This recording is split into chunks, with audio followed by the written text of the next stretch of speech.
Sunday afternoon at 5 o'clock, we decided that we're going to talk about the country's business and really talk about what's happening in the country these days.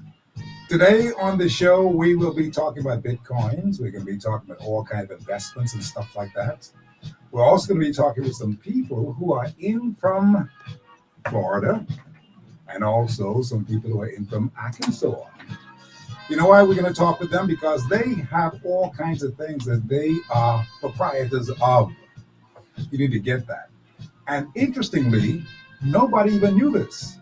But the thing that's going to happen here is that tomorrow, right here in the Bahamas, we're going to start the debate on this whole idea about cannabis, the cannabis industry. Yes, tomorrow we're going to start the debate on that. And that means then that you have got to be ready. All the people who have been players in this game for a little while now, people like Terry Miller and them, they're going to be a part of this debate tomorrow. They won't be part of the House of Assembly debate, but they will be a part of the debate that's going to happen all the time for the next couple of weeks. You need to know about that. A lot of things are happening for us in the Bahamas. A lot of things are happening in many cases. Interestingly, as I said before, two of the gentlemen who are here with us today, they know a whole lot about the cannabis industry. In fact, one of them is a big-time supplier. Not that he wants to do business in the Bahamas, but that's an open thing. That's going to happen. Maybe somewhere down the road. I'm saying to you, it's just interesting that he came here today, unexpected to me, unexpected to Lincoln Bean even, because Lincoln Bean didn't even know, because I had a conversation with him this morning, just today, and he just was telling me about this whole thing about cannabis. And then I got to find out that he's the proprietor of 2 dispensaries in the United States. You need to understand, sometimes things just work just according to its spot. It's supposed to just work that way. And now the Attorney General's office is actually looking forward to this debate in the Parliament. It may happen tomorrow. It may happen as early as Wednesday, but maybe it's going to happen tomorrow. They want to start things off. That's the debate it's going to be talking about this time around on cannabis in the Bahamas. It's it's called medical marijuana. That's what we call it. Some people call it medical cannabis and all that kind of stuff.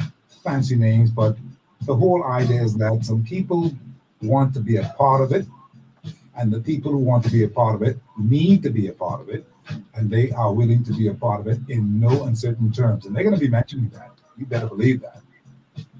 Today, though, on the show, we're talking to Lincoln Bain, who is going to be, you know what Lincoln Bean is all about, right? Lincoln Bean, everybody knows that this man wants to end up being in the chair of this country as prime minister. Believe that. There are many people, thousands of fans are all around the Bahamas, all around the world, who are pulling for him to do something wonderful like that. So we have a good group of company people here today who are going to talk and talk and talk, and you may be enlightened. You may be satisfied that, hey, this may be a good thing after all. So Lincoln Bain, we want to welcome you to the show. How are you, my friend? I am awesome, Steve. I am awesome, and thank you for having me. It's always a pleasure to be here. It's always a pleasure to be here to talk with our Bahamian people every Sunday at 5 o'clock. And we thank you to all of the thousands of people who are watching this online right now. We are on every social media platform that you like. We're on Facebook and YouTube and Twitter and LinkedIn, etc. And but we're also on the radio on Peace 107.5 FM. Get it right. Yeah, you got to get that right. Don't mix this up. no question about it. Yeah. And of course, we're also going to be talking today with some men who are here with us today. One of the men, Stephen Landers, he is out of Florida by way of Arkansas. He is in Florida these days, residing and all that kind of stuff, living the good life, I believe.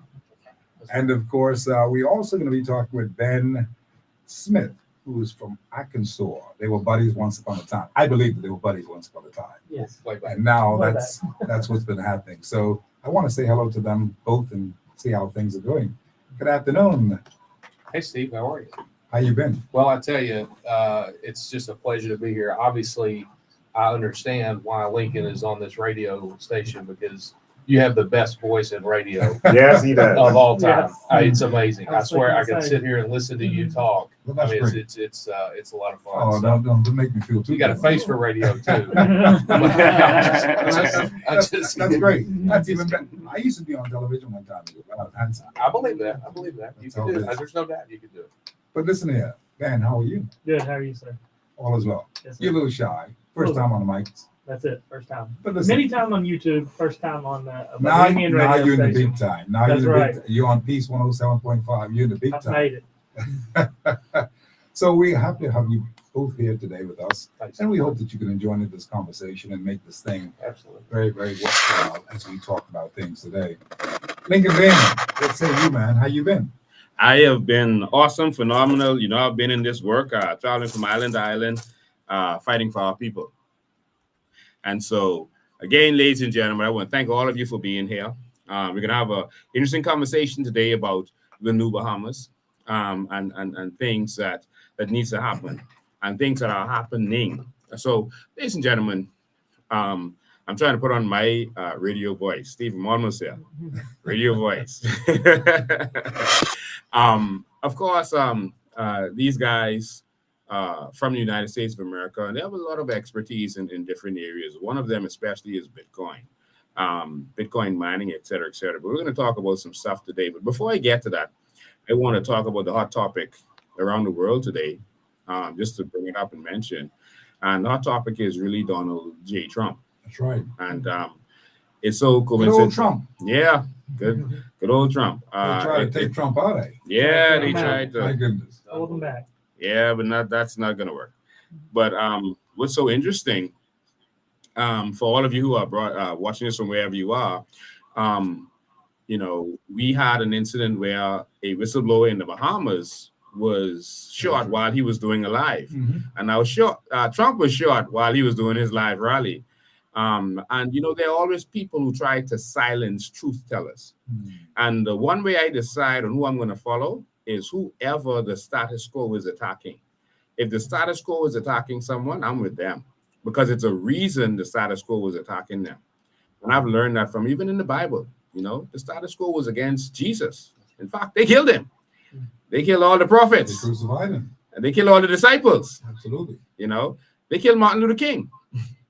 You know, they killed Mahatma Gandhi. They killed Abraham Lincoln, a good Republican. And so that's normally how I figure out, you know, which So when you're way is speaking the good to go. truth, they don't want to hear you. No, they They don't don't. want to hear any The whistleblowers. status quo doesn't want to because Leave they them want to. alone. Yes, they want to Leave well enough continue. alone. Yes. And even in the Bahamas, Lincoln Bay right now, we've had all kinds of scary moments because when this thing happened with the Royal Bahamas Police Force, not that we want to talk about it, but when this thing had actually happened, it was on social media, it went viral. I mean, everybody was talking about it. It was on the lips of everyone. Mhm. And so imagine somebody who's in charge of CID, the Criminal Investigation Department, being accused of something like that. And then, of course, this other shooting happened elsewhere in the world. He wasn't in the Bahamas. He was in Miami, South Florida, so wherever it was. Then it just made it all worse. And so people were like talking about all this kind of thing. I cautioned them on my show. I said, listen, we're not talking about that today. We believe that let the law take care of these people themselves. If they're so involved, let the law take care of that. And we will sit back, relax, and enjoy the ride and see what the justice system brings about. That's how I saw it. And I still see it that way. But now that you mentioned that, when you look at that along with the fact that there was a missing woman here for the last 3 weeks in the Bahamas Mhm. who came to the yoga retreat, and here it was, she American went missing. woman. American woman. You know, this didn't go too well during the time of our independence. We mentioned all those things. it didn't go too well for us because it made it look as if something was untoward, this situation. And then, of course, they were looking for the family and ended up blaming the family members of the woman who was missing, the Casey, what's her name again? Casey, should be in her name, but she was missing, and the family said to our police that you're not doing a good job. Oh, Taylor. Casey Taylor. All it made it kind of tough for us during our time of independence, 51 plus years we've been an independent nation. So it didn't look too good. I didn't like it. I was hoping that it would be better. But now that it's all behind us, because we just finished independence on July 10th. Today is now July 14th. So you understand how we felt as Bahamians. We didn't like it. We apologized for it. The Ministry of Tourism looked for her, and they looked and they couldn't find her, and she's still not been found. And so we are entering another few weeks, and that means that this is going to be 4 weeks sort of that she's been missing. We hope that they find her. But there are other good things that's been happening to us as a people. One of the things is that we are ready to roll the royal carpet and to do some things in the Bahamas for the Bahamians, and that's a good thing. So if people are looking forward to that, we say welcome aboard. And with that, I just want to just be reminded that we have with us today Steve Landers and Ben Smith who's from Arkansas. They are here because they want to lend to this agreement to make sure that we are going to always look good. Not that they can do anything personally about it, but the fact is that these people mean well. The Americans mean well to the Bahamas. The Bahamas is a place where Americans are friendly with us in the Bahamas, and we are the friends of the Americans. That's just the way it is. Yeah. So we have to do the things that we must do always and make sure that we are living up to the standard. Yeah. That's what I'm saying. Yeah. So Lincoln, you take it. Thank you so much, man. I appreciate that. And I just want to say I was talking to these guys, about, and I'm talking to a lot of people internationally about how we can improve the Bahamas, because there are a lot of people who have experience in this stuff. Yes. I was talking to these guys about, Bitcoin and the Bitcoin revolution, etc. And they decided to come down here and come and see me. And when they landed, I heard that they had, a plane and they were going to come and land. And when they landed, I mean, they landed in a plane that's like Trump's plane, a jet. Is that right? I thought I was expecting to see. You guys I was expecting to see some propeller, and the propeller landing and all the noise. Well, look, I saw a jet, and I was like, Steve, you came in a jet. And he was so humble. He's like, yeah, it's okay. But these guys are real professionals, and these are the kinds of people we were talking about. I had a stockbroker from Merrill Lynch on a couple of weeks ago, but we want to take this country to the next level. And we were talking about the Bitcoin revolution and Bitcoin on the whole, and how it could improve the Bahamas, and we can do what El Salvador did. All right, but I'm going to get into that discussion in a minute. I just want to say welcome to the Bahamas, guys. Thank you. And I'm sure you're enjoying it so far. Yep, love it. Well, I mean, hanging out with you is obviously a lot of fun. And what is truly amazing, and you can really see it, you can see the passion in your voice about what you're doing and how you're doing it. Mm-hmm. And then the people you talk to, like we'll just be talking to, somebody that works, in a restaurant or at a resort or a taxi driver or whatever, and they're all like, they get what you're trying to do. Mm-hmm. And I think that what you're doing is really speaking to a lot of people, and it's something you should be applauded for. It's impressive. And a lot of those, we did that without you being present. That's right. Yeah. And which is important, because I asked several people, so how's the politics on there with the Trump thing and all that here recently? We're in the politics, obviously. And they kind of give us the same rundown, much like what we are experiencing in America, the same problems, same disdain for the government and how things are working. And I said, well, I've heard about this Lincoln Bain guy, and as I'll bring that up, and they're like, oh, they just sing his praises. And I was like, well, it's actually we are here to meet him actually. And is that right? So it's been very pleasant to hear the refreshing. I think it's important to understand that the people are not the government in any country. Absolutely. Right. Not. It's very, but the government must represent the The people. No And question that about is it. what's important. And what Mr. Bain seems to be doing here is really resonating with that representation of the people, which is the most important thing that a man can do for his country. Wow, that's awesome. These guys have been investigating me behind my back. But yeah, of course, we're doing this for the people. That's we and it's for my country, man. Right. I love this country. I love the people, and I feel that this could be the greatest country in the world. We're gonna Trump on that. All right, he's gonna make America great again, but we're gonna make the Bahamas great. Before we go on, I want to talk about that. You guys support Trump? Yes, I do, yes. You didn't even think about that. not in question. There's Yeah, no question. no question. And it's not a Republican Democratic thing. I could honestly care less about which political party a person is a part of, but it's his soul and his passion for America. I As see. an American, we're all proud of our own country, and we should be. Absolutely. And Trump really embodies the spirit of humanity. I feel like he is. I don't agree with his character a lot of times, but I can look past that when he's doing right, because I have to worry about my son and my grandchildren in the future and their grandchildren, right?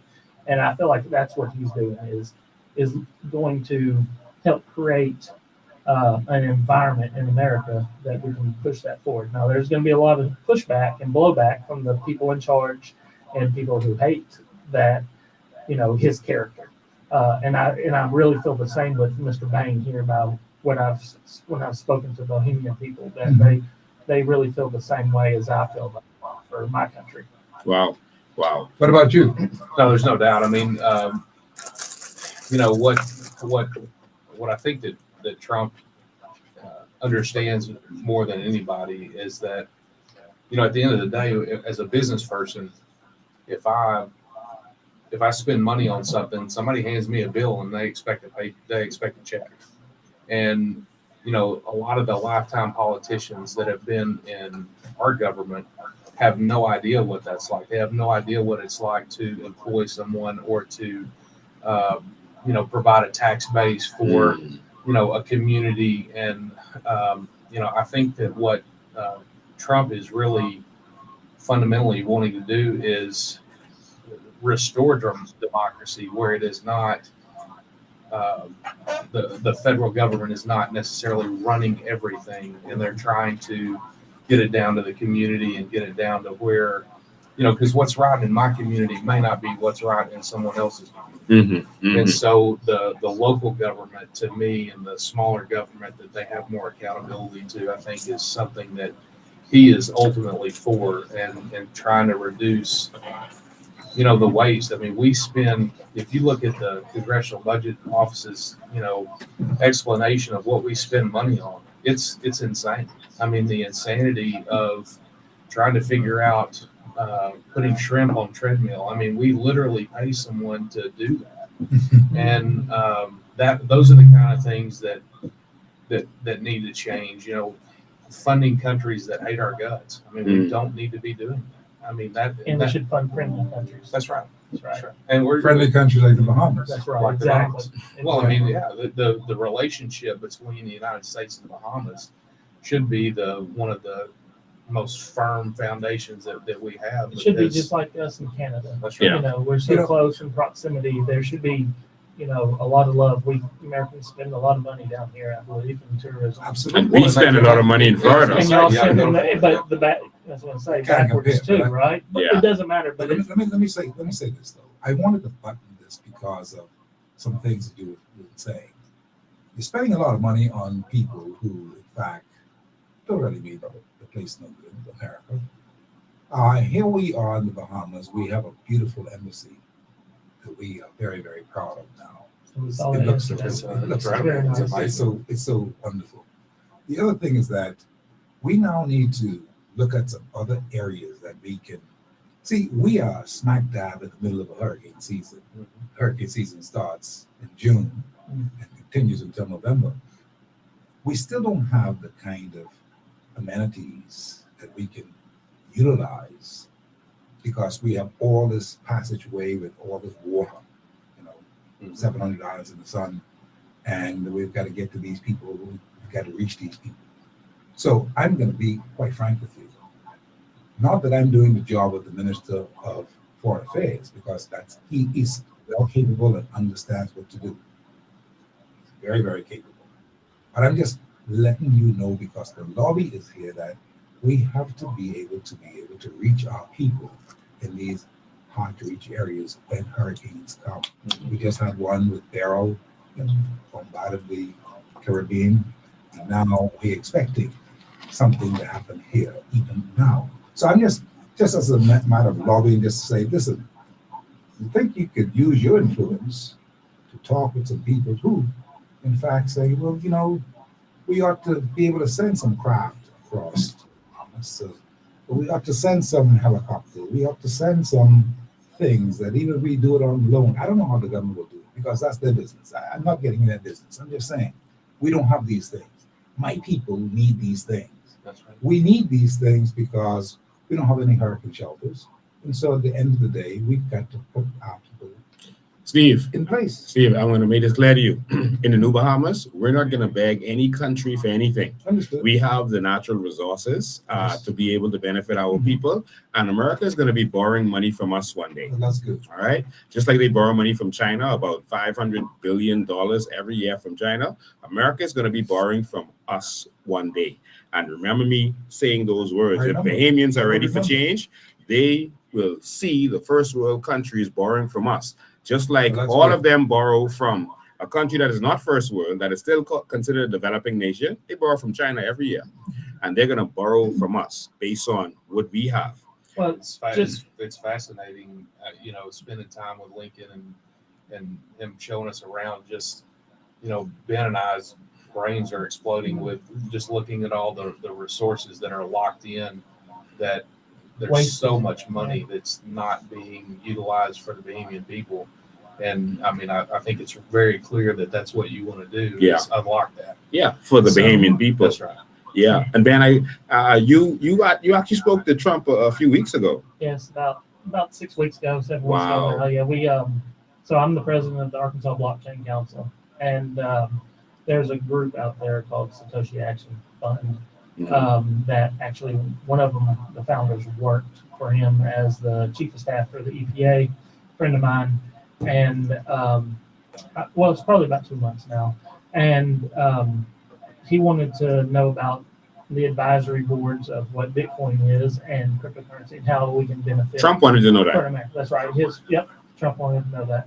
And then, so there was myself, a few other blockchain presidents from the other states, and then a few CEOs of some other companies. And they all wanted, Trump wanted to know how we can benefit, how America can benefit and bring that resource home. But I would argue that Bitcoin, Bitcoin is different from the FTX and Sam Bankman-Frieds of the world. You have to separate that. Bitcoin and crypto, in my eyes, are two different things. Bitcoin is freedom money. Bitcoin, when you fix the money problem, you fix the world, right? That's a humanitarian mission that I'm passionate about. And bringing free, when I say free money, obviously not free money, but freedom money, where you're not locked into what you can and cannot do. There's no permission from a bank that tells you how you cannot spend your money. So in other words, you don't think that central bank digital currencies are the way to go? That's control. That's control. That's right. So a central bank digital currency, effectively, they would have probably more control over what people do with their own money than you even do now. And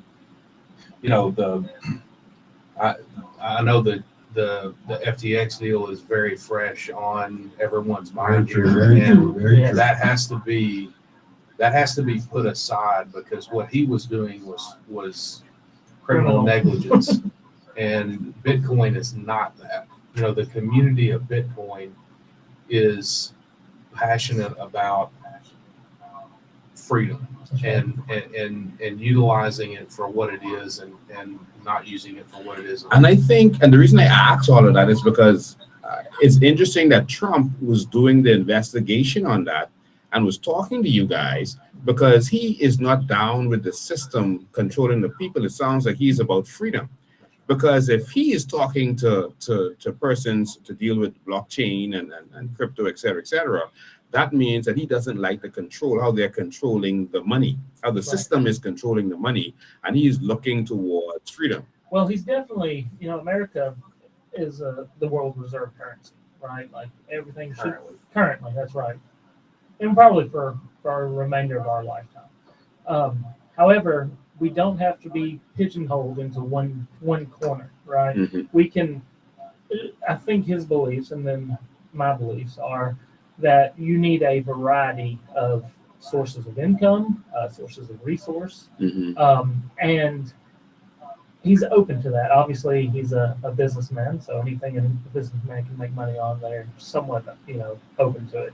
And going back to the CBDC, central bank digital currency, we have one called the sand dollar. I'm aware. It's not catching on, really. Right. So and I hope it doesn't catch on. The fear that I have with CBDCs is if you think they control your money now, if you have a CBDC on the blockchain, they can stop you from purchasing anything. And what I like to Is that right? Well, yeah. So I use this because I'm a big man for the people that can't see them. I use it. This example of CBDCs. Let's say I have heart issues or high blood pressure or something, right? And I'm taking medication for that ailment.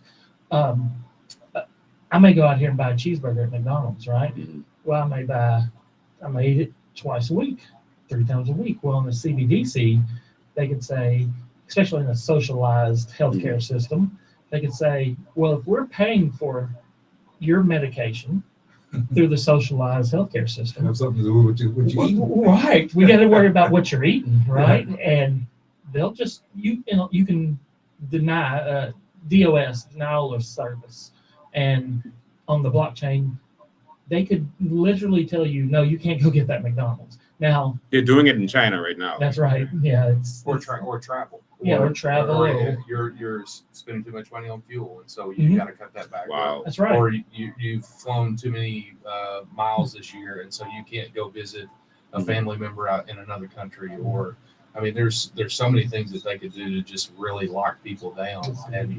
And Bitcoin is freedom. It doesn't eliminate the banks, because at the end of the day, our expenses for the most part currently are in dollars, either the Bahamian dollar or the US dollar or whatever. So you have to at some level convert the money to something that somebody will take. Now, if somebody will take Bitcoin, that's great. You don't have to do that. But for the most part, it's not going to eliminate banks, but you can transact at all hours of the day. If the wire cutoff is 5 o'clock Eastern time and it's 5:30 and you need to buy something, you've agreed to buy something in somewhere else, you can send that money instantly and it's there. And so it's really about freedom and being able to take control of your life, not outside the rules of taxation, or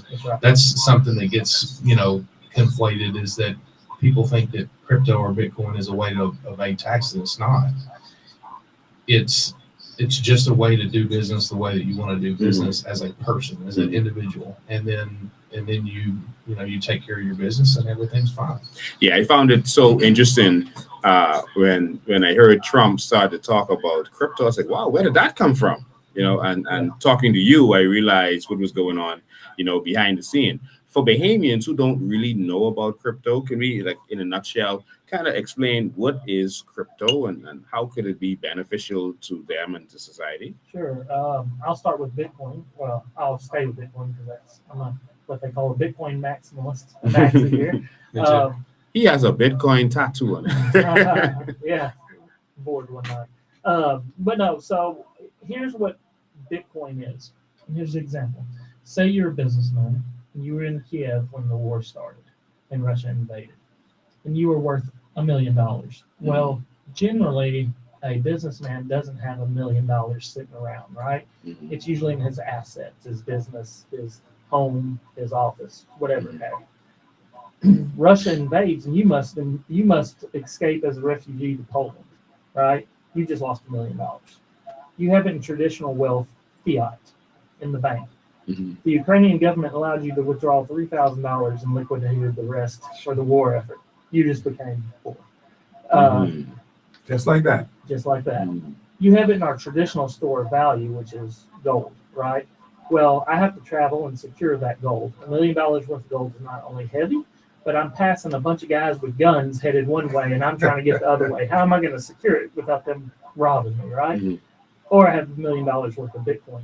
Oh, and remember, during World War II, the government took everyone's gold. They confiscated everyone's gold. FDR. So that is possible. Yeah, Yeah. FDR did that. Yeah, and we were just talking about how The New I Deal. kind of like him. Or I have $1 million in Bitcoin. I have my private keys in my head, which is a seed phrase that only I know of 12 words, like a password. Or 24, that's right. And I lose my phone, and I get to Poland as a refugee. The government, a free government phone. I download my app, input my keys. I just transported $1 million securely through space and time permissionlessly.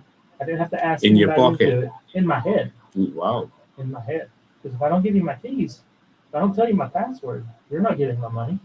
Right? Wow. It's impossible. It's impossible. Insanely secure, and it's the Bitcoin network has never been hacked. Wow. So it's the most secure network. The more computers that come online, the more secure the network gets. Mm. So it's insanely secure. It's easy to transport. It's convertible to whatever currency that you want. I mean, almost instantly.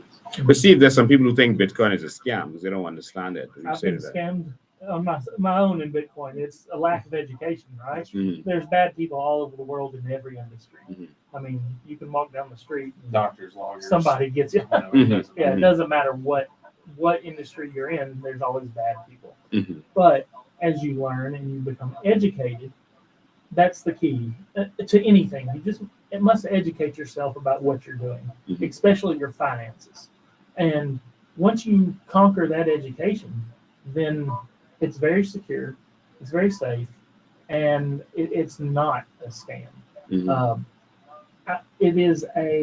I would argue it's not good money, and that might be against some people's common beliefs in Bitcoin, because I would argue that it's a store of value, and it should be a reserve asset. It's a commodity, just Mhm. like in America we grow in Arkansas. We grow the most rice in the entire world. We grow more rice in Arkansas than China does. What?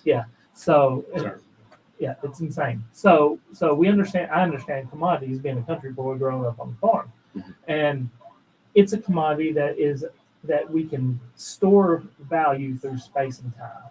And that's what Bitcoin is. It is how to build wealth. It's how to get out from under the thumb of the banks, of their loans, of their what's the word I'm trying to think of? Where they can they go after people in poor situations and not very well educated. You know, they go after predatory lending practices, right? Yeah, right. And I'm 36 years old. I watched my family during the great financial crisis of 08 in America. I watched my dad struggle, and I vowed right then that I would never put my child through that. And when I found Bitcoin, I was like, it was almost like gambling at first, right? Mm-hmm. And then I spent 100 hours studying, and 1,000 hours studying. Now I do it every day, all day. And once you get that opens up the world of opportunities. I'm sitting here, in my opinion, speaking to the ex-prime minister of the Bahamas, and that's insane for just an old country boy from Arkansas. And It's the greatest greatest rodeo voice ever. ever. And it's all because of Bitcoin. It is a opportunity for everyone. Wow. If you just put in the effort. Wow. That's powerful. Some of the problems that people have in the Bahamas, I don't know if you guys know this, but I'm going to say this to you. They restrict Bahamians' access to anything that could benefit us. And shameful for me to have to say this to a foreigner, but we can't gamble in the casino. So when we go in the casino, I have to stand next to you, like an old Negro slave of old. and I have to keep my hands to my side while you can enjoy playing the table. In no other country In could your this own be country. possible. In my own country, Yeah. you can do something that I can't do. It's That's a insane. civil rights issue, It is. and only in the Bahamas would something like that happen. It's disgraceful that our politicians have allowed that to continue, and that we as a people allowed it to continue. But that's the way it is, and we just accept it. What's the point of that? Initially, when we decided to open a casino, they closed the Hobby Horse race track, and they were opening a casino in the Cable Beach area. And the leaders at the time felt like Southern Americans like yourself, which was most of our tourists, would not want to sit next to a Black Bahamian What in year a was this? casino. What Say again? year? What year? This was in the late 60s, early 70s. Yeah. All right. Okay. And so they My felt, grandparents' time. yeah, they felt like you wouldn't want to sit next to me in the casino. I mean, you guys have a problem sitting next to me in the casino? You I sit don't next to have me in a the radio problem with it. station. You're a human. And You're a so human. based on that, they started to vilify gambling, et cetera, et cetera. Oh, men are spending all of their money and not taking it home. And they started to vilify it, and then they made gambling illegal so that we couldn't go in the casino. And that was really the idea behind it. But this is a different day and time, but it's not changed. Right. All right. Also, we can't own a casino. All right. And so our economy revolves around the casino hotel, but no Bahamian can own that. So you don't own the Bahamians don't own the casino. Who No. owns the casino? Not even the government. or Foreigners own the casino. Oh, All right. The foreigners own the casinos, and we can only come and work for them. Yes, this is the 21st century. That's the real casinos now. The casinos. Yeah, and so that is what's happening in this country. Also, we can't freely buy stocks for example, in the New York Stock Exchange, etc. So we're not allowed to invest and make real money, which is what people do. So that doesn't make a lot of sense, just because, I mean, to your first point, if they thought that Americans wouldn't want to sit next to, Bahamians in the casino, what's the point behind that? Because the stock market. Well, this one has nothing to do with the first At thing. the time, that was primitive thinking. It was. Yeah. And that was because of the then So why prime hasn't minister. that changed? the then Why prime- hasn't that changed at this point? In the Bahamas, we're a passive people, and we don't fight for change. And whatever the politicians don't just change, we're not going to fight for it. That's really the culture here. So we're not like other countries where they'll, you change the law, they'll riot in the streets until you fix that. But we're not going to do that. And they keep us divided with politics. So they keep us divided. Whatever your party is supporting, you're just going to support because your party is supporting that. We call it down ballot voting. in That's it. America. That's it. Yeah. That's it. And so things like investing in the stock market and Forex, etc., they block you from doing those things. But guess what? Also Bitcoin. And so Bahamians are finding it difficult to purchase Bitcoin with their cards, all right, which is the way you do it. So they can't use their cards in many instances to purchase Bitcoin. And then to receive it back to their banks is also a problem after they've made their money. And we have exchange control. So they've really locked us out of anything that can be used to empower us. All right. And Keeping so, you a slave. yeah. And so anything that we could use to get us out of slavery and into power, they block us because the thing that changes election is money. And they want to control who has the money. It's simple as that. And so that's why we don't benefit from our natural resources. They have laws in place to block us and stop us. But we're going to change that. We believe that the Bahamas can become the first crypto economy. All right, real one. I know El Salvador started it, but we're going to take that to another level. All right, we believe that you can have a crypto bank. All right, launch out of Bahamas. We believe that, and this is something that can be done. How do you feel about the advantages of the Bahamas becoming a crypto economy? I think it would be easy to do. I think it would be, pretty phenomenal because the backbone of Bitcoin are the miners, and you have the miners. the miners. The computers that run the network.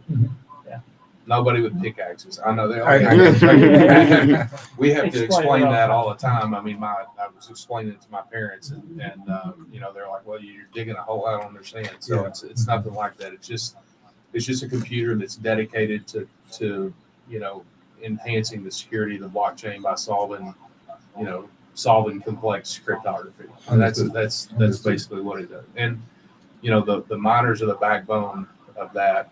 And you've got the resources here to really do whatever you want and really unlock the chains that seem to be holding people down. I mean, I think you're on the right track from that standpoint. I think it'd be easy to do, and you could make this a Bitcoin economy. Trump said that the other day. I don't know. That's maybe a different animal. I don't know. Maybe they can figure it out. But about making the U.S. dollar backed by Bitcoin, which would stabilize, and limit some of the things that we do, outside of the U.S. Make us mind our own business and bring in investment into the Bahamas that is not accessible right now from all over the world. Right, Bitcoiners, we're almost like locusts. We will come. Like I was saying earlier, maximalists. We love it anytime somebody says, "Oh, we're coming there to." But Bitcoiners are a community. A community, that's right. Yeah, and it's not like a locust in a bad way. No, but I mean, it's not like the Sam Bankman-Fried that did what he did. The guys like Ben, the guys like myself, I mean, are more interested in enhancing the way that people use Bitcoin than just like personally making money. It's yes, we want to make money like anybody does, but it's not about that to the point of where you pull what Sam Bankman-Fried did and really destroyed a lot of the credibility. I mean, he set back Bitcoin and crypto, which are two different things to some extent, but he set that back, years by what he did, and he didn't have to do that. So let me ask you this question: What is the situation now, considering what Bankman did and the court case and all that kind of thing, where he was sentenced and all that kind of thing? What do you think how do you think that people are now viewing the whole idea of Bitcoins? They're fixing to get their money back. Yeah. Yes. I mean, they're like this week, next week, yeah, $16 billion will be. they're going to start distributing money back to the people that lost it. Understood. But what about the climate now in the Bahamas for an idea like what Lincoln Bean has to say, well, we want to become a Bitcoin economy, that kind of stuff? Are the people open and fresh to that particular idea now that Bankman did what he did? See what I'm saying? I think it's an education process, and it's something that's important to me, especially locally in Arkansas, and with what one of the things that the Blockchain Council is doing is we're trying to inform the youth, the people that will listen, that don't just hear it and go and throw up a wall. If you in a 10 or 15 minute conversation, I can generally get somebody to understand what they're doing and what we're doing, and they go, oh, okay, I get it. Yeah, I'm in. I mean, like it's honestly a relatively easy sell in terms of making somebody understand, but it just takes some time.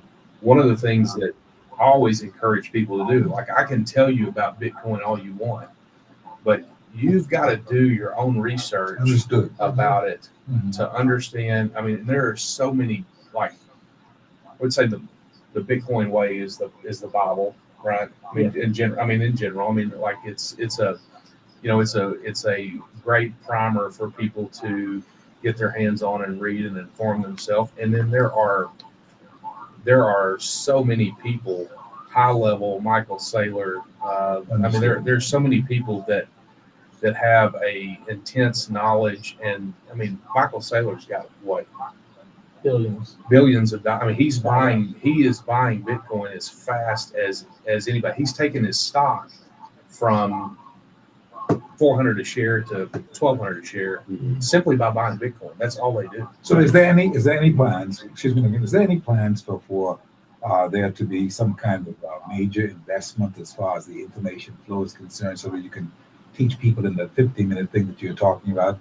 Teach people that this is something that they ought to take a serious look at, a sobering look at, and get on board, because this is something that it could be phenomenal So in their own way, and that they can increase their own wealth, and not only that, increase wealth in their business and that kind of stuff. that's right. So I'll tell you what we're working on in Arkansas, and that's to get it into our school system.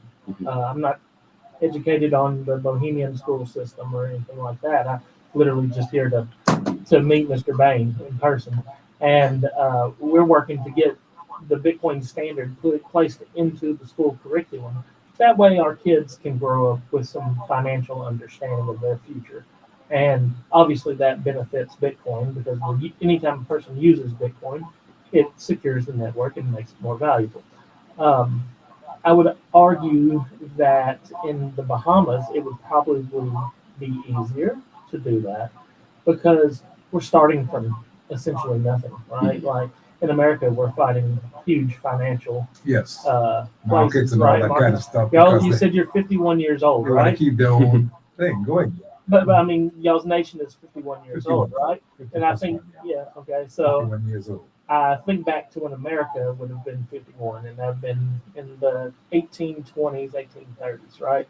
Well, what was going on in America? We were still a young country trying to make it, right?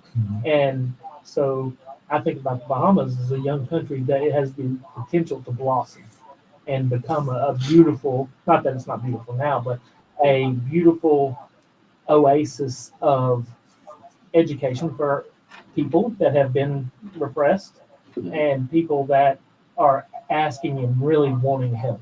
In America, I would argue that a lot of our people aren't asking for help, but by talking to everybody here, everybody seems to want help and willing to work for that help. That's what's key. Not a handout, not given welfare state, but truly work hard at, have a hard work ethic. Yes. And be good people, like you were saying, passive people. And I think that's important, and that could grow here, in my opinion. Yeah, I want to touch back on the Bitcoin mining. Because I know that's what you do. You build Bitcoin mines. And Yes, no. I've seen. I think there's a warehouse, one that you did that has like thousands of computers in them, Right. just to put scale. I think one has 4,000 computers, and I heard of another one with like 2,500 or something like that. And so that's what you guys do. I know that you own some Bitcoin mines. Now, Bitcoin mines take energy, they take electricity. And so one of the problems we have is that our electricity is expensive. Our fuel surcharge went up to recently 27 cents a kilowatt hour. That's a fuel surcharge, while the regular charge is up to 15 cents. All right, it is a scale, so it goes up to that.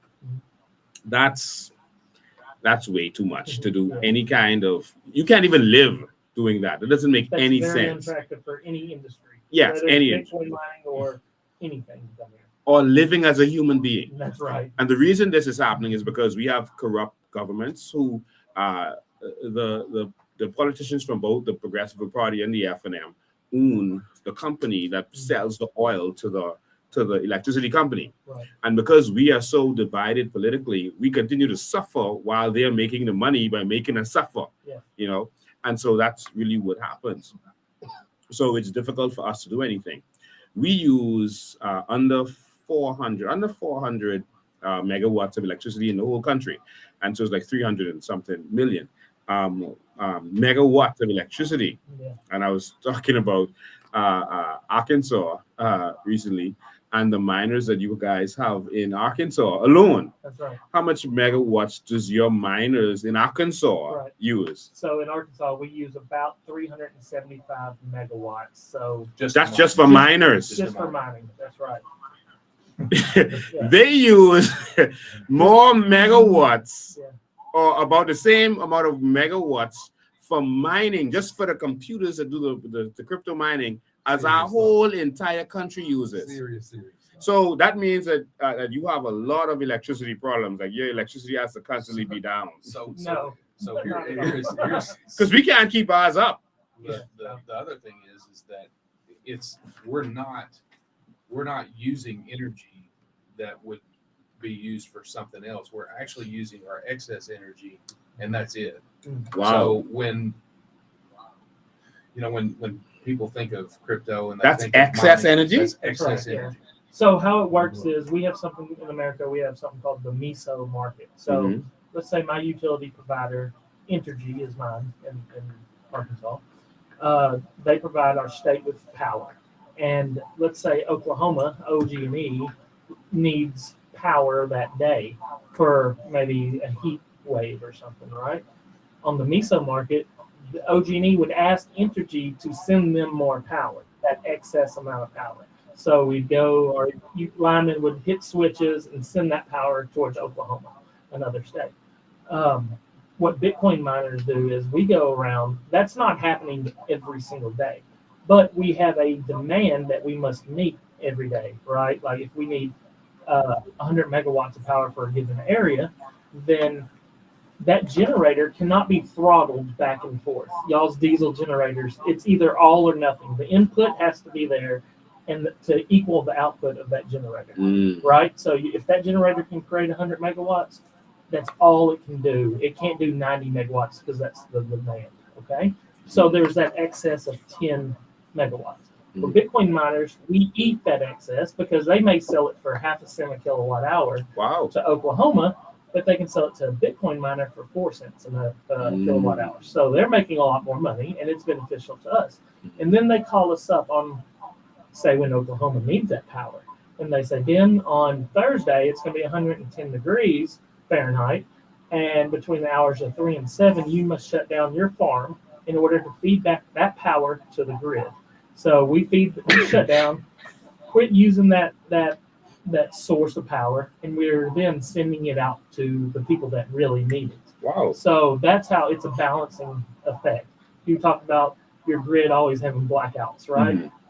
It goes both ways. When you have an excess amount of energy, it can cause blackouts also. It's not always a depletion of that energy. The excess energy can also hurt the grid and cause overheating of your substations, overheating of your breakers, and flipping those substations off, causing blackouts. Wow. That is just amazing that we can't manage, a few 100 million megawatts, and you guys are using that same amount of energy just to mine crypto. Yes. And I just wanted to put that in perspective to the Bahamian people, because our government makes everything sound so big and so impossible. You're managing that amount of energy for your computers. That's right. Well, we're almost the smallest state in the union on That's top right. of that. I mean, wow. this is we're I don't know what we're ranked. It's real small. It's So Texas, the miners in Texas use about 4.2 gigawatts of power. What? So that would be about 9 times the amount of what the Bohemian people and that's just what absorb. they use. That's just what they use. And they do the exact same thing. So we go in and we balance the grid, and we feed back as needed, and we consume as needed. Now, what China did for many years was they use alternative energy in order to mine. That's right. You've been here, and I think your pink skin says that you understand our number one natural resource, which is the sun. That's right. And so you got to feel the sun today, and so we're not using the sun, of course, with solar energy, because again, the PLP and F&M, they benefit from selling the oil to PPL. So they're not going to use solar right now. In fact, they're literally, because we signed some agreements, going to have to go into it, but they're going to let the same company purchase the solar and then sell us the energy that should be free. They're going to sell it to us through Well, there's solar. always a cost to anything, right? Of course. But your renewables, such as solar, can drive down your prices to sub 10 You cents for sure. You have an almost unlimited amount of available power that it just needs to be unlocked. And if it gets unlocked, costs are going to go down. We passed the dump. I took these guys. Can you imagine tourists coming to the Bahamas and going to see the dump? I wanted to see your dump. Yeah, they wanted to see the dump. Most excited about. Yeah, they not the beaches. They wanted to see the dump in the Bahamas, and so we took them to the dump. We drove on to the dump, and the dump based on what I was hearing you guys say, is more valuable than most things that we have, based on energy. Can you explain that?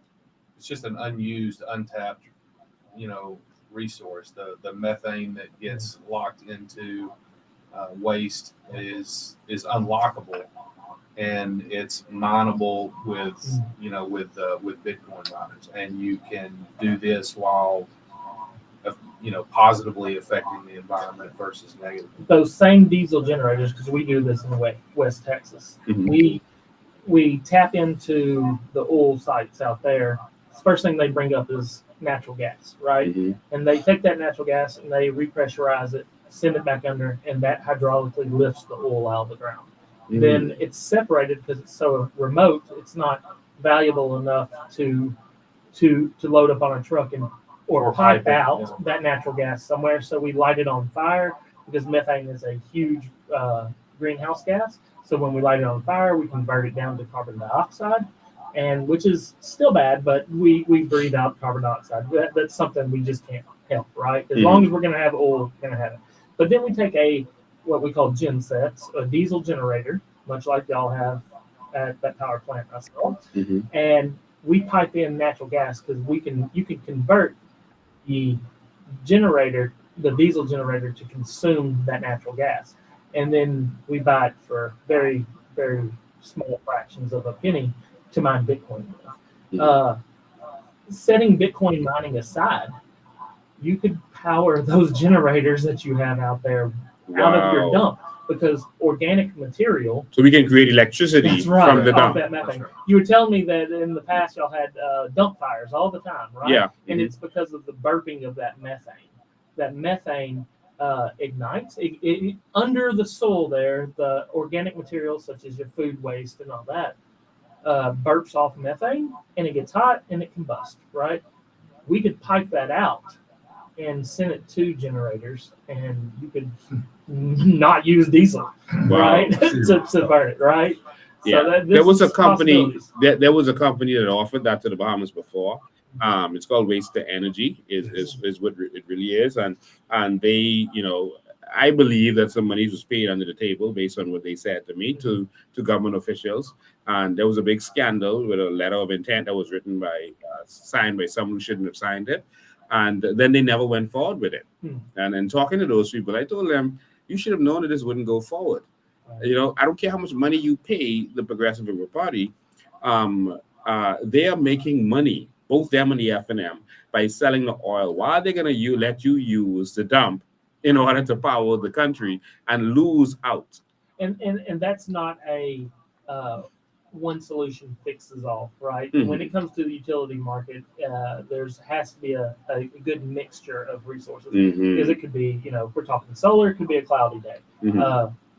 At nighttime, what are you going to do, right? Like, you might have to run those diesel generators. Got a lot of waste. But that will bring, when you have that energy mixture, it brings down that price. So you don't have a 27-cent fuel charge because you're piping in or bringing in on a boat diesel, right?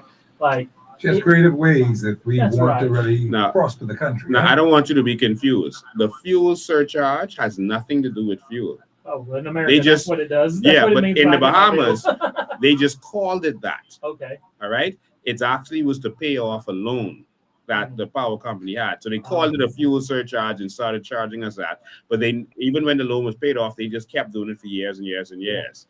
And they never got rid of it. But that's nothing to do with the cost of fuel. So you don't have a sunset law. They do.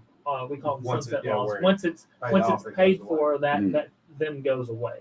Right. Yeah. No, we have corrupt governments, and they're going to take as much money from us as they can. But in America, we vote locally on those laws, right? And I understand that's something y'all don't necessarily have the advantage of here. No, we're going to do that. We're going to bring in some. We're going Republic, one in the New Bahamas, and we're going to have something called island states and city government, where local cities and communities will now have the power to vote on certain things, and they determine what happens in their communities. We're going to take power away from the prime minister and the politicians and give it to the people. Right. Yeah, your community, you can spend your money in your house a lot better than your neighbor spends the money in your house, right? Yes. So it's much better to do that. Mhm. You always have to have a figurehead of a government, and to take care of the national issues, problems, right? Mhm. But you, like we were saying, you can spend your money better than your next door neighbor. So, Mhm. and that's what's important. So you get to actually, like in America, we get to actually vote on those things. Like Mhm. if we need a new hospital, we may add a 1 cent tax to our sales tax that's going to hang out for 5 years. Mhm. It pays off that loan. After 5 years, that tax goes away. Wow. So Nice. it's not a perpetual tax on us. All right, I'm going to open the phone lines, and Steve's going to have to give me the phone number because we can't use the regular phone number that we normally use today because we're using those cameras. But we're 376 okay. I putting it on the screen. 376-9234 or 821-9234. Or 821-9234. okay, so persons can see it on the screen now. I'm talking to Steve and Ben. These guys are businessmen from the United States of America, and they have some, very original businesses. They wanted to come down and meet me in person. Just want these guys to know that, listen, guys, Steve, there's something called Zoom. And so you don't have to pull out the big jet and pay the pilots to come down and see little old me in the Bahamas. It's a nice couple of days. I wouldn't have been able to see the dump with the Zoom. Well, that's true. Is that But that's true? the key. We got to see the infrastructure. Yeah. The infrastructure is key. Yeah.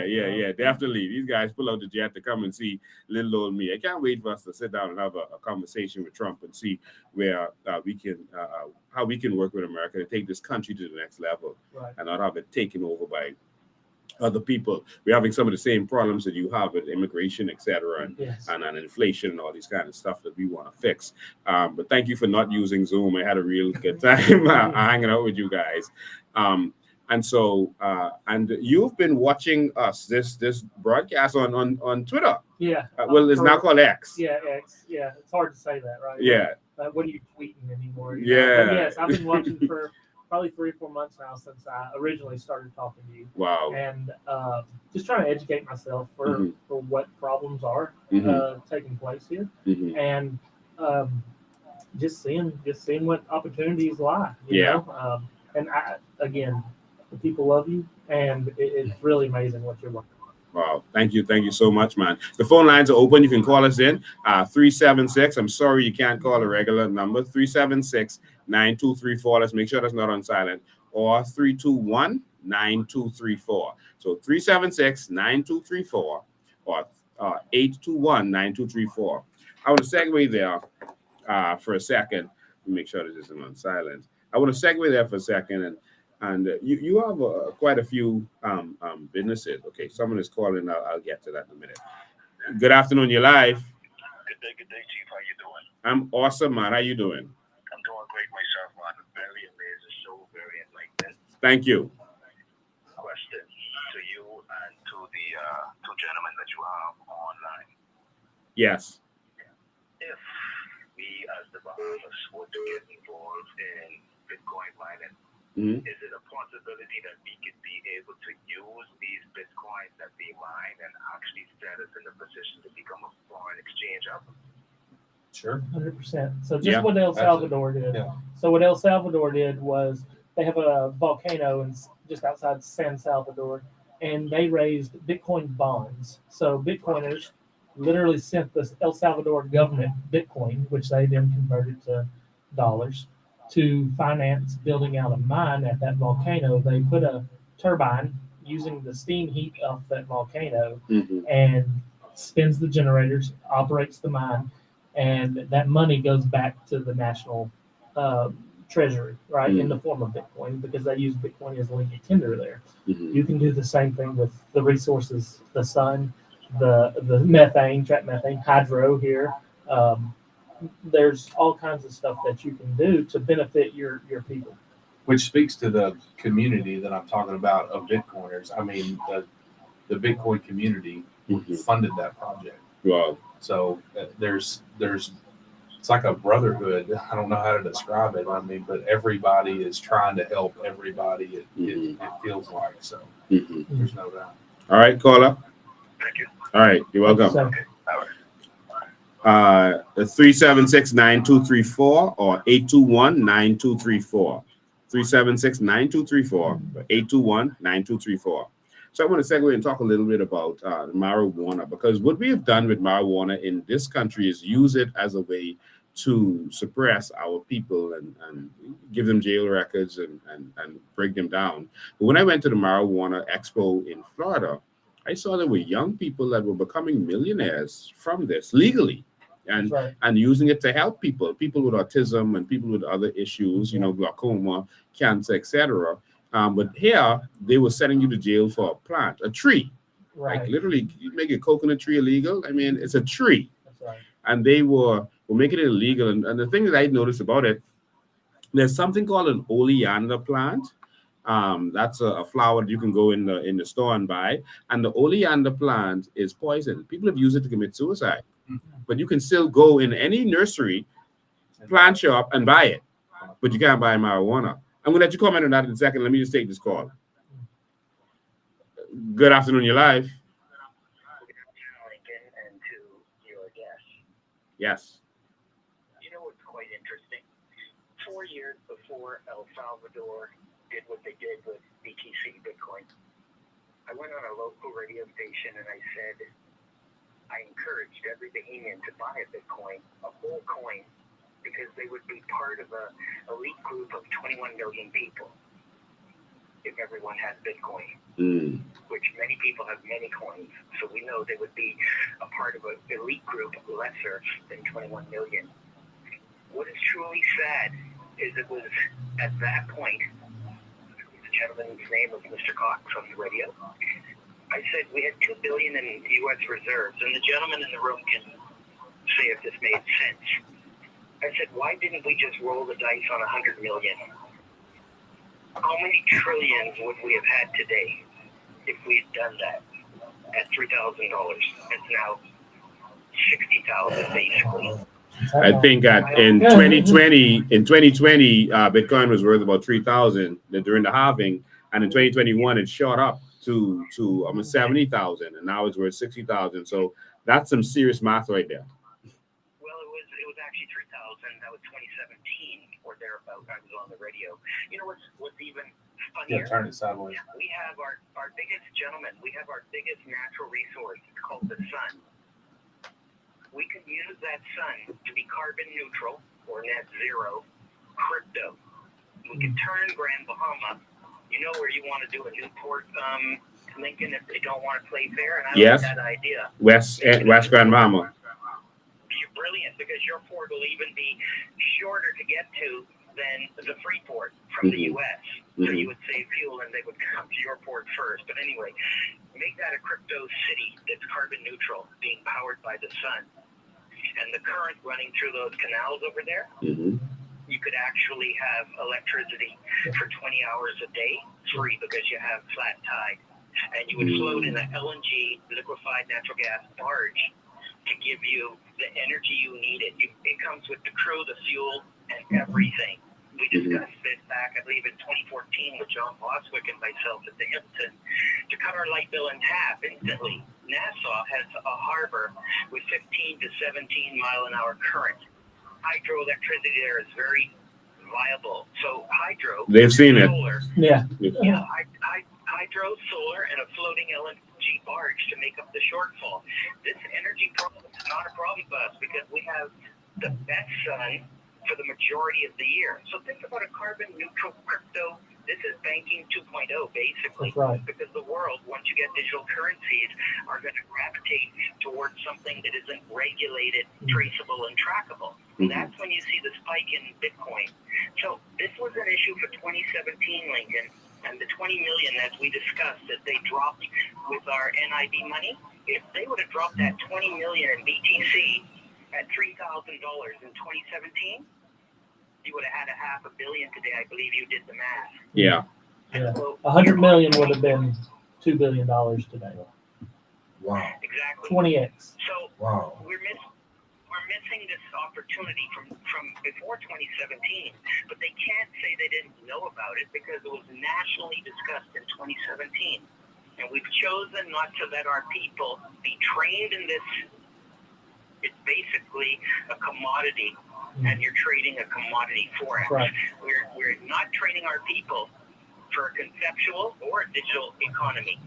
And we should be leading the world, Lincoln. So we need to revamp the education system. We're going to do that. And as I said, we're having conversations with people from around the world. And we're going to transform this Bahamas if the Bahamians are ready for it. I want to blow your mind with something else. They borrow money. They'll go to the House of Assembly and borrow $1 billion for nothing, for stuff that we don't even see what they do with it. They could have borrowed $1 billion when Bitcoin was 3,000. And they would have now had $20 billion from that 1 billion and paid off not just the 1 billion, but all of our national debt. That's a risk, right? Of course it is. That's a risk, Of obviously. course. But if you can print your own money like any government, is it really a risk? Yeah. I mean, they just burn money every day. I'm going to leave all of you all with this thought. Think about this. We keep saying that all of our leaders are not smart and they're inept and all this foolishness. They're smart. They're just corrupt. Right. Let's come from the angle they're super smart and they know all of this technology. But they won't help the Bahamian people. And I listen to people trying to vie for government Lincoln and Grand Bahama. And I tell them this. You've had 50 years of leadership. If they could have done it, they would have done it.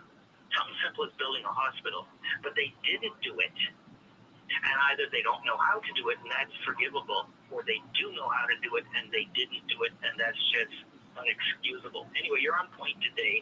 There's many things we can do in this country. Freeport should look like Dubai. I'm going to leave you with that thought. Wow. That's right. Wow. That's a smart caller right there. Wow. Well, he's 100% right. I mean, the resources that we've seen in 2 days are enough to completely transform the country as Bahamians would want it. And I mean, it's really fascinating that it has not been, like he said, I mean, it's been going on for years. It's been restricted, and it doesn't have to be. And it's a simple reason it's been restricted, and that is because knowledge is not power, ignorance is power. All right? Ignorance is power, and I've been preaching this to the Bahamian people, and that's why they've been keeping you ignorant. Because if I know how to fix a car and you know how to fix a car, it doesn't benefit any of us really. But if I don't know how to fix a car and you know how to fix a car, I need you. Right. And so I buy a can of Coke because I can't make a can of Coke. Right? As simple as that.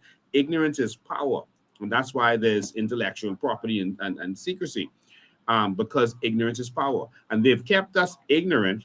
They've kept us ignorant on all of our natural resources and everything in this country. They actually lied to the Bahamian people for all these years that we don't have any natural resources. I mean, you've just been here for a couple of days, and you see it with your own eyes. You've driven past and seeing the sun collected because we use that. We're educated, not educated as intellectually or another, but we do that every day. Wow. We're looking for that stuff every day, and again, it's like you're saying, it's to be educated on that is power.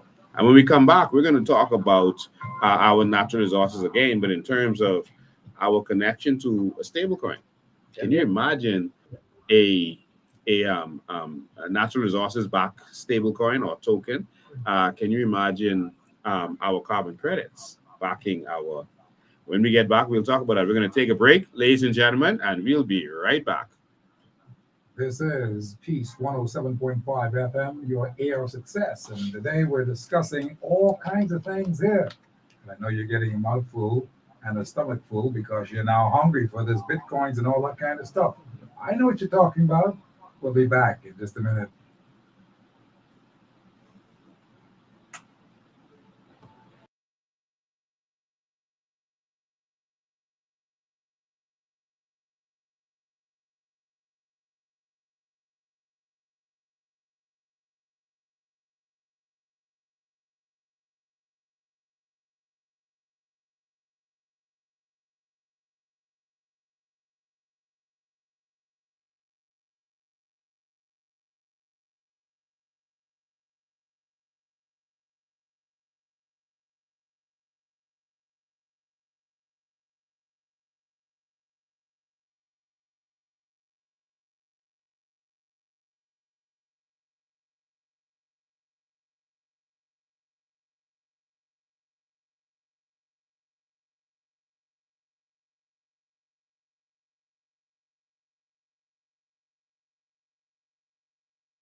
live, and he's live today at Living Color.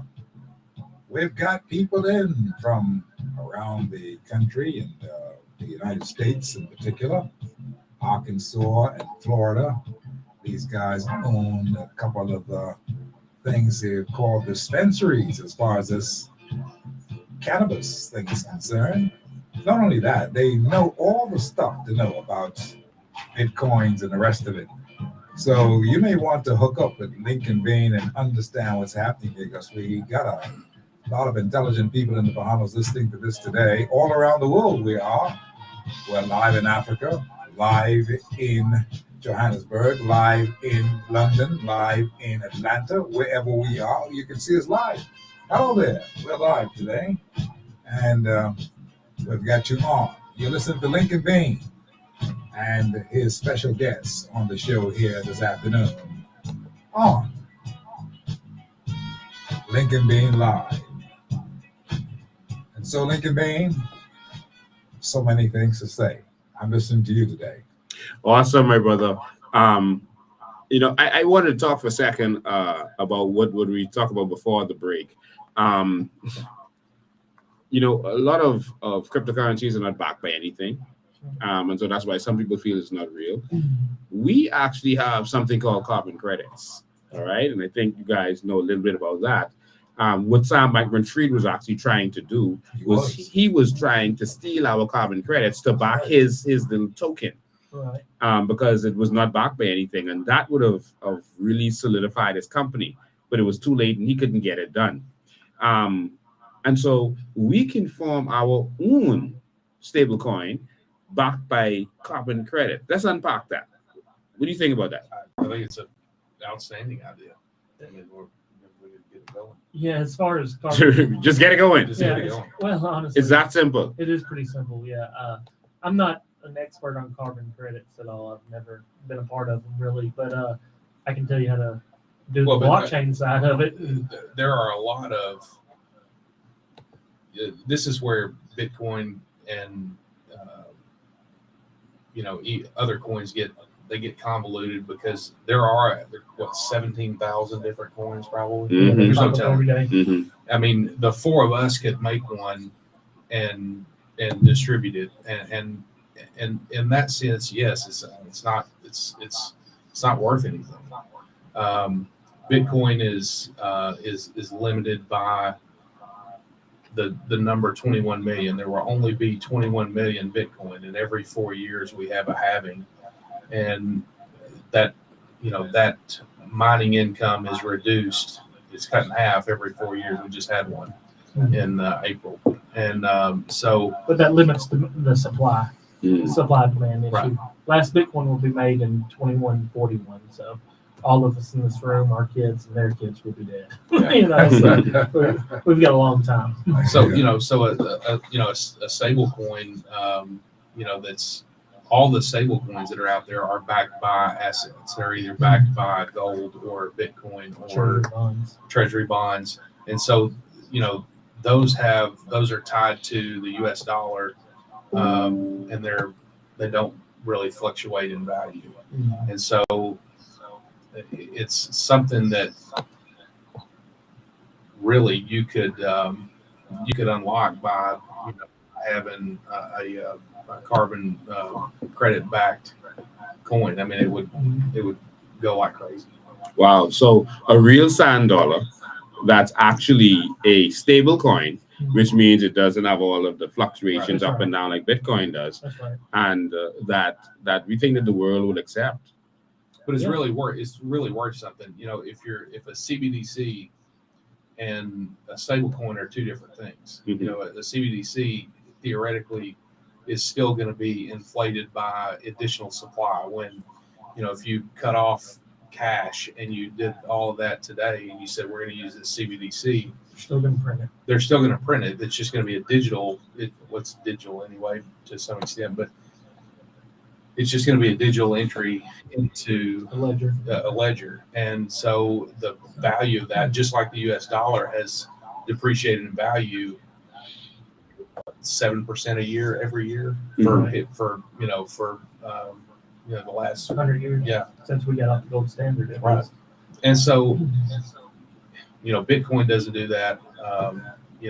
The stable coin in effect would be something that people, they would jump all over. Right, Wow. because it's an investment vehicle, right? And- like my understanding of the carbon credit is that you use that to offset You can, whatever yeah. you're going to That's do, right. right? And so that's that investment vehicle in Arkansas right now. We have solar farms popping up everywhere. And Wow. In Arkansas? Yeah, and Solar farms? that's right. So what is happening is We don't get near as much sun. we That's don't why I get said that. Yeah, we get like our peak hours is 4.25. So What? what is going on is these third-party companies are building these solar farms and selling the carbon credit to Amazon Web Services.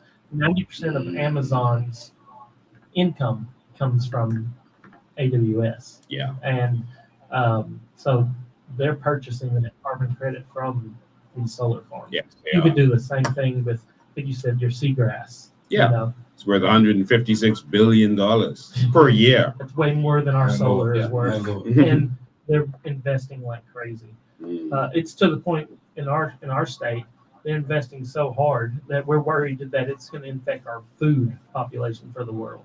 Wow. And so based on what you just said, we can also create solar farms because we have more sun and sell the carbon credits to companies like Amazon and Google, etc. Yeah, these guys will buy Whoever it up. wants it. Mhm. Wow. But of course, we're not going to do that because our politicians are only concerned about what they can make money from, and they will do nothing else. I just want to show this. I thought this was so interesting. Steve here has a truck. He has a Tesla truck, and it's nice if you're watching online on any of our online platforms, you can see it. And he has his cannabis company on there. So if you're ever in, where's this one? In Missouri? So this one is in Missouri. And so Stairway Cannabis, you can see it there.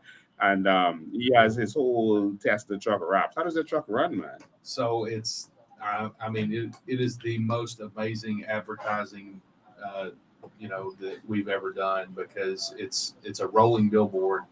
The side of our building. So when you're driving down the road, I had a guy come in and paint a professional mural, and it looks just like that. And so when people, all of our advertising is surrounding that mural. So when you see that mural, you associate with Stairway, and then you see the Cybertruck, there's Stairway, and then you drive down the road, and then you can see it in the distance. You can see the mural in the distance, and so you're at the right place. And so that was the whole point. The guy that drives that has worked for me for several years, and he he goes around shaking hands and talking to people. He'll be sitting at a charging station, and he'll have 50 or 60 people come up to him and just, hey, tell me about what you're doing, what's the truck, what is this, what is Stairway, what and so we're having a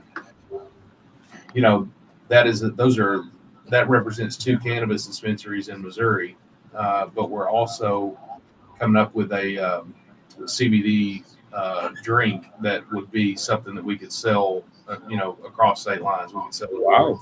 So that's in the process of happening right now. And so when you tie those 2 things together, and you see that on the road, and then you see that at the store, and you see it in the grocery store, gas station. I know my 6-year-old son. I've only seen 2 Cybertrucks in real life in my life. We got 2 in our town now, and I remember the first day we were at. It stops traffic. We were at Cappy Sports, and we were walking out of it, which is like a hunting store kind of over in the States, and there was one coming through the parking lot. And my 6-year-old lost his mind. He was like, "It's a Cybertruck, Well, Daddy." you can see them just normal. The normal. Yeah, that's you what see I'm them from saying, a mile yeah. away, but then you see that, and you're like, oh my gosh, what in the Exactly. world is going on? But how's it drive? Drives amazing. So I have Model S and then X that'll be here this week, and I've always heard bad things about the old Cybertruck. One's breaking down, but hopefully Elon's a great guy. So far, so good. So far, so good. Elon can build anything. Oh, yes, he can. He's on robots now. He's on everything. Yeah, he's building everything. He's building the world's largest supercomputer in Memphis, Tennessee right now. It'll go online. 187 megawatts all the time being used. Wow. from one building. Wow. Almost as much as our country There for you 1 go. billion. For 1 Jesus, billion. half as much as our country probably.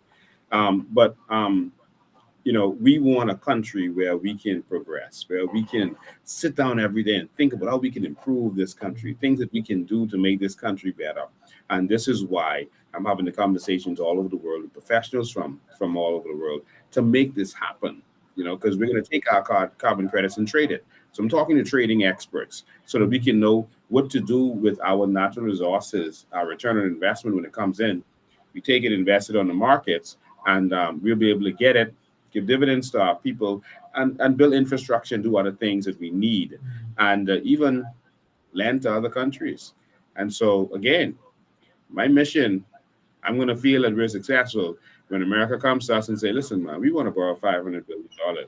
We don't want to borrow from China anymore. We want to borrow from the Bahamas. Then we're doing good.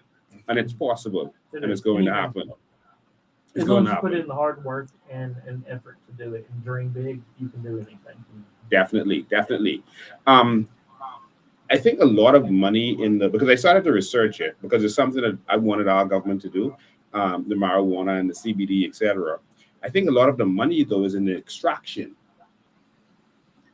So, obviously, Sorry, I need to explain that because they're listening. That means taking the elements out of the plant and turning it into oil that can be used for other things. That's right. Yes. Right. So yes, the cultivation side, you have to grow the plant, and then you have the extraction process to infuse into oils or tinctures or drinks, or just sell flour. Mm-hmm. And so I mean, the cultivation side, where it's grown is important. In most of the places that we buy product from have indoor facilities that are controlled, that look like a one of them's 100,000 square foot building that has multiple rooms in it, and so it's all controlled.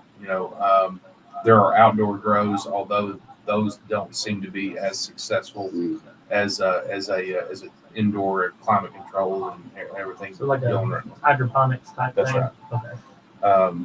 So we buy the product. It is taxed when we sell it. So when we handle it and hand it to the customer, it's taxed.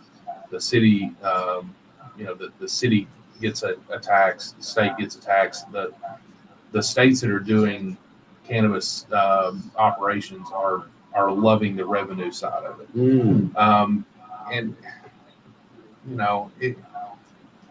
I'm a libertarian, so I think that adults should be able to do what they want to do within reason, as long as it doesn't negatively affect another person. So if somebody wants to consume marijuana, that's fine. I don't have a problem with that. I don't want it necessarily around me or around my kids or around whatever. And they put some controls in place to try to minimize overuse.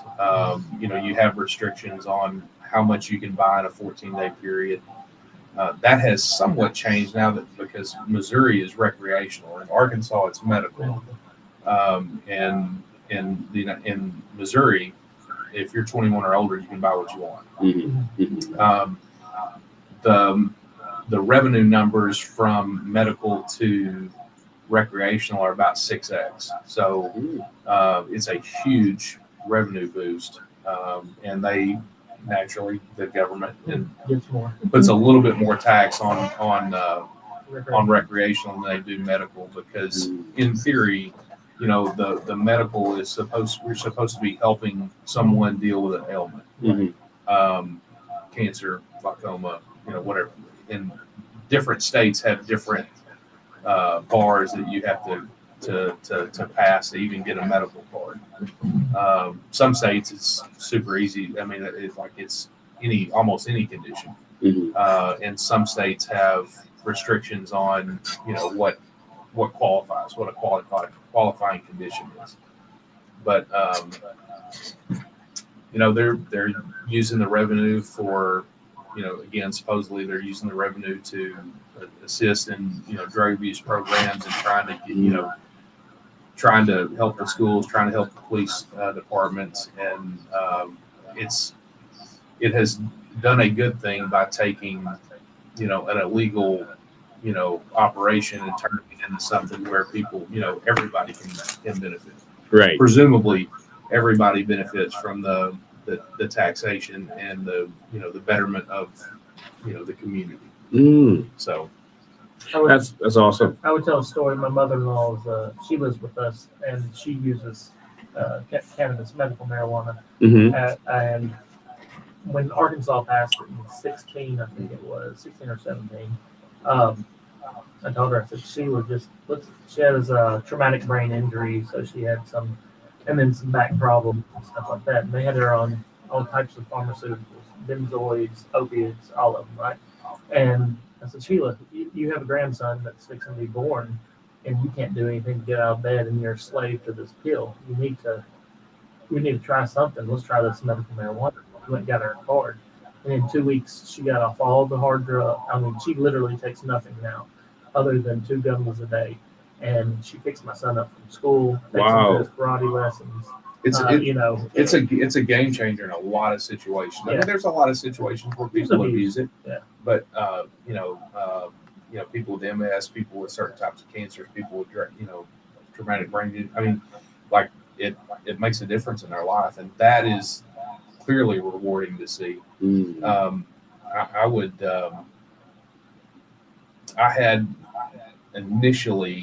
I had reservations about doing it, and then again, the libertarian side of my mind kicked in. I'm like, I need to look at this a little bit harder, and I did, and we do, and it's a good business that is extremely controlled. That was one of my other concerns. Was like at our location, we got over 600 different SKUs, and so there's a lot of products that go through there. So the money, the product, all of that was a little bit of a concern, but it is so controlled with the software that we have seed to sell technology. So from when it's grown, it's serialized and all the way through the sales process, and so we track it all the way through from where we buy it from the cultivator to when we sell it to the customer.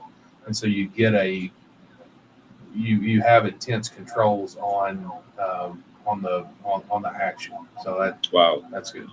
Wow. But I think what's going to happen here in the Bahamas is they're going to try to keep all of this industry. So they're only going to give it to a few people that are politically connected. And so it's not really going to benefit persons in general. I think. Okay, persons are trying to call me. The call-in lines today is 376-9234 or 821-9234. So the call-in line today is 376-9234 or 821-9234. That's what you got to call in today to get to talk to us. And so I have a serious problem with that. I think that we should have free market forces to determine who stays in business and who's in business, especially for something like that. Because the world needs what we have. You can imagine, genuine organic marijuana from the Bahamas. That's the good stuff. Right. And so I think that Canada needs it. A lot of people in America will need it. And I don't think that we should restrict it to just a few Bahamians. Right. They did that when they finally legalized the numbers business. All right. They legalized the numbers business in the Bahamas, and then they gave it to just a few politically connected persons, which isn't fair to anyone else who wants to get in the business. So we feel that the same thing is going to happen with marijuana, and we don't want that to happen because we want to empower all of our people. So I think in Arkansas, at least, we kind of had something similar, right? Mm-hmm. At first, we were only allowed to have 10 dispensaries in the whole state. There's 40 now. There are 38 operational. Yeah, I think they only originally gave out 10 licenses, and then that grew every year. That's right? cultivators. The cultivators. Okay. Okay. So there was originally it was 40 and 10. Okay. And I think all of the cultivators are online now. Maybe there's one that's not. But each U.S. state does it a little bit differently because their constitution, the state constitution, is what controls the fact that we're even doing this, and It's so still legal federally. So each state wrote their own rules. So some states have a lottery process where you put in an application, I put in an application, Ben puts in an application, Steve puts in an application to a zone, and they randomly select that license, and they say, Lincoln, you got a license, and then you can either put it in, or you can sell it, or you can say I don't want it, and then they would draw again. So that's one way to do it. And there's a merit-based system where you fill out you have a full presentation, like a very detailed, all the way through operating procedures, everything in your presentation, and you turn that in, and then a board evaluates those potential licensees, and then they award it based on merit. And so, what ended up happening is some of the bigger companies that we call multi-state operators that were professional riders. They had a standard, because the presentation is extremely thick, and you have to think out all of the processes in advance. And so the professional multi-state operators that went out and applied for all these licenses and then do a bad job of running them. And that's really what happened. There's good operators and bad operators and everything, but the people that seem to do the best job are the ones that are in the community and have a presence and have an effect. I mean, I don't live near my dispensaries, but we have local operators that are doing the job and are accountable to the community and accountable to what we're doing. And so that matters. That's awesome. Yeah. That's awesome. I wanna segue back to Bitcoin and what's happening there. You've been in the Bahamas. You've seen the potential. We just got about 10 minutes left. What advice would you give to the people of the Bahamas and the government of the Bahamas as it relates to Bitcoins instead of central bank digital currencies, or to Bitcoin mining, et cetera, et cetera? Always educate yourself. When I say that, get on YouTube. Follow guys that teach this all day long. That's how I got started, really. And just listen to people. If you find something you're interested in, if you're interested in Bitcoin, learn it. Make it a passion, and then advocate for yourself. That goes, like I said, with anything. As far as the government, CBDCs are just terrible. If you want to be a controlling, almost dictatorship, then follow CBDCs. If you want freedom and investment to really benefit the people that you're supposed to be serving, and bring in education, bring in guys to open up these natural resources that you have in the state, in the country, and offer that up for the betterment of your people, because that's what you're here for, is to better your people. And I mean, that's the big thing, is the education side is something that I'm passionate about. It's something that we're, that with the blockchain council, but my company specifically, we're working right now on educational videos that we can just communicate the basics. It's like I told Steve earlier. I mean, if in 15 minutes, if we can't have a dialogue and you don't understand the Bitcoin, I've done something wrong, because it's easy enough to do. You start with a primer, and you go get the Bitcoin Standard, and you read that book, and you listen to Michael Saylor, and you go find people that can talk intelligently and simply about it. And after that, it's like a light bulb goes on. I mean, there's nothing more rewarding than flipping the switch for somebody and them going, oh, I got it. You know, I mean, it just it's a lot of fun to do. And I'm not saying that somebody should go invest all their money in Bitcoin. Right. I mean, I don't. That's not how I do it. I do have a significant investment in Bitcoin and Bitcoin mining, and so I do believe, and it's, you know, but I don't, you know, I heard somebody say the other day, do you really want to be the dad that your kids look at you in 20 years and go, did you know about Bitcoin and you didn't do anything? And I was like, wow. I mean, that was powerful. I mean, it was like, I mean, you don't want to be the person that's standing on the sideline watching everybody go by and they bought Bitcoin and you didn't. Our world's going to a digital economy. For sure. I mean, just take something like Fortnite, which is a video game that my kid plays, right? He hits me about every week for his allowance to buy some clothes or something on Fortnite, right? I have the same problem. Same problem. and we pay it because we love our kids. But, you know, I give him $20, and as long as he cleans his room. And Robux. From Roblox. That's right. Yeah. So you're purchasing that, and he can't do anything with it, right? The next week he's coming back and saying the same thing. But on the blockchain, that could be traded from person to person as a token. And I use that example because my 6-year-old understands digital economy already just because of a video game he's playing. Yeah. Do you really think that in 15 years, 16 years, 20 years from now, we're going to be still trading a piece of paper that says, in God we trust on it here? You could secure elections with blockchain. Yeah, India already does that. You could secure manifest lists for. They're already doing it.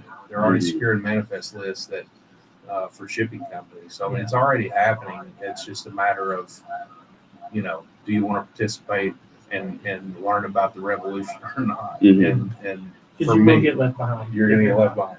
Wow. And so you guys have been lobbying Congress in the U.S. How's that been going? Yeah, so we've basically been doing it at our state level because we took the same standards as the marijuana industry. The marijuana industry tackled the states because you can spend a lot less and get a lot more accomplished at the state level than you are at the DC level. It's like we're talking about cannabis is still illegal at the federal level, but they're not going to enforce it because they don't have the manpower to really do it. Nor do they have the will. Well, I mean, they're not sending somebody to your door every day, right? No. And the states have, under our Constitution, the right to make anything that's not in our Constitution.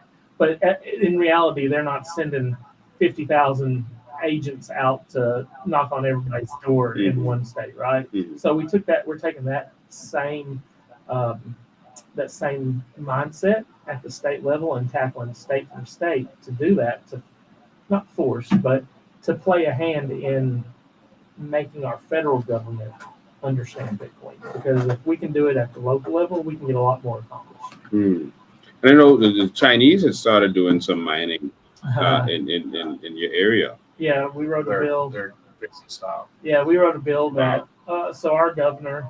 You wrote the bill? Yeah, us too. The Blockchain Council, 4 or 5 of us did, and we gave it to our politicians, and we got it passed where they're not allowed to own Bitcoin mines in Arkansas because the Chinese are coming in and using our natural resources. Power is our natural resource, right? But we also did the same thing with our agricultural land. Sarah Huckabee Sanders, who's our governor, she was White House press secretary for Trump and his administration. Her dad was a former governor of our state. Banned them. Yeah, President Canada banned the Chinese from owning agricultural land. So this is I don't want to make it sound like we're against people, but we have to secure our own first before we allow somebody else to run in. That doesn't mean that a Chinese individual can't own mines. They just have to be a citizen. They just can't own a mining operation. They can't own that, but they can own mines and run them in a site. Right, as long as they're U.S. citizens, it doesn't matter the color of your skin or your creed, right? Like, as long as you're a U.S. citizen and think that you should be responsible enough and love your country enough to to do right, and that's the way we feel, and it should be that everywhere. Wow. Listen, I really enjoyed this conversation. Looking forward to talking to you guys some more. We're out of time. Love it. But this was a wonderful conversation. What I want to do is educate the Bahamian people because ignorance is power. We want to make sure that the politicians don't have power over us. And sometimes we have to hear it from persons who come in the country because we don't believe it when we hear it from our own. And that's what we want to continue. It's so amazing when a foreigner comes to your country and they can see all the potential. And your politician keeps talking it down like, oh, there's nothing to see here. Don't worry about a hospital. Yeah, the people are dying. What do you want us to do? We don't have any money. And then sometimes if they are failing at something, they'll say, well, look at this country. They're failing too. And they'll bring up examples of other countries that are not doing good. And that's not the way forward. That's right. No. We want a Bahamas where Bahamians are first. All right. That doesn't mean we're not going to have immigrants. We're going to have a lot of immigrants coming to the Bahamas. We're all immigrants. Yeah, of course. We're going to have immigrants coming to our country, but we're going to own this country. And we're going to put ourselves first. As you should. And we're going to own this country. And we're going to have a country that benefits the Bahamian people. And we're going to partner with our foreign partners into making sure that we get everything that can benefit us. We're going to have a tourism industry that we own. We're not just going to be an advertising agency anymore. We are going to own our tourism industry. I mean, think about it. How stupid is it? I couldn't find a better word. I'm sorry. How stupid it is that in all these years, we couldn't think to own one cruise ship. Yeah, A lot of big ships in the port out there. A lot Yeah. of big ships. Yeah. And we I own take none of cruises them. all the time. We own none of them. We don't own any of the major hotels. We don't own the casino, any of them.